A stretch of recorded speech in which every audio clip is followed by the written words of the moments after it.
प्रदीप भंडारी, आप इसे शुरू कर रहा हूं। क्या महाराष्ट्र में प्रदीप राष्ट्रपति शासन लगाने की तैयारी हो रही है? देखिए, ये सब स्पेकुलेशंस है, ऐसा कुछ नहीं है, ये मैं आपको कहना चाहता हूं। और मानक जी, मैं आपको एक बड़ी बात कहना चाहता हूं। आपने जो झारखंड की बात करी ये बहुत महत्वपूर्ण है, क्योंकि जो मैं पोस्ट को पढ़ रहा था इससे एक बात तो स्पष्ट हो गई है मानक जी कि ये संविधान के जो लोग किताब हाथ में लिया करते हैं ये दलित विरोधी हैं और ट्राइबल विरोधी हैं।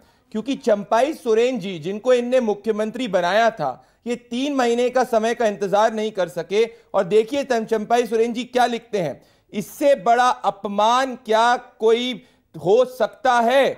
ये बड़ी बात है, ये मैं नहीं कह रहा हूं, ये कह रहे हैं कि क्या आदिवासी समाज का इससे बड़ा अपमान हो सकता है। ये व्यक्ति जो इंडिया गठबंधन के चीफ मिनिस्टर थे वो इंडी गठबंधन के बारे में ये कह रहे हैं। तो मेरा मानना यह मानक जी कि इस वक्त झारखंड के अंदर पूरा का पूरा आदिवासी समाज इंडी गठबंधन के खिलाफ है। और आपने बात करी भारतीय जनता पार्टी और कांग्रेस के बीच का, मैं एक फर्क बताना चाहता हूं। पिछले विधानसभा चुनाव के अंदर भी भारतीय जनता पार्टी का वोट प्रतिशत था 33.8%, कांग्रेस पार्टी का वोट प्रतिशत था 14%। तो अभी भी झारखंड के अंदर जो जनता है उसने जो जन आधार दिया है वो भारतीय जनता पार्टी को दिया है। झारखंड में हम पूर्ण बहुमत की सरकार बनाने वाले हैं। और चंपाई सोरेन जी के साथ जो अपमान हुआ है उससे देश भर का आदिवासी समाज ये मान चुका है कि इंडी गठबंधन आदिवासियों के हित में नहीं है।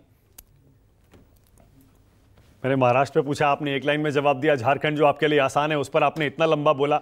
महाराष्ट्र बताइए ना। झारखंड तो आपके लिए फुल टॉस से मान लिया क्योंकि चंपाई सोरेन ने बगावत की है, जेएमएम और इंडिया गठबंधन बैकफुट पर है। लेकिन महाराष्ट्र में क्या राष्ट्रपति शासन आप लगाने वाले हैं? मैं कह रहा हूं महाराष्ट्र में आने वाले चुनाव में आनंद दुबे जी भी बहुत अच्छी तरीके से जानते हैं एनडीए की पूर्ण बहुमत की सरकार बनने जा रही है। आप इसमें बिल्कुल मत घबराइए, निश्चिंत हो जाइए। और आप देखिएगा जब महाराष्ट्र का इलेक्शन अनाउंस होगा उसके बाद जब नतीजे आएंगे तो आनंद दुबे जी भी ये बात को मानेंगे कि महाराष्ट्र की जनता जो है वो एनडीए के साथ में खड़ी हुई है। तो आप कोई